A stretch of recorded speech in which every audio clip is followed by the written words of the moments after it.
Do you want to make your Facebook DP temporary?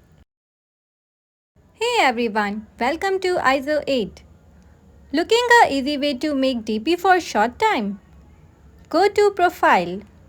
You need to upload a photo to create your DP temporarily.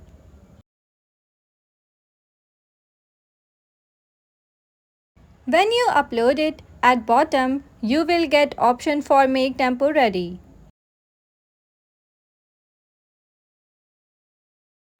When tapping on it, you will get three options: 1 hour, 1 day or never.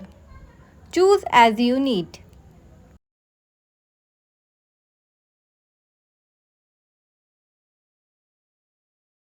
Also for smartphone device guidance, we have mentioned it in our website with some interesting fact. Link in caption and description.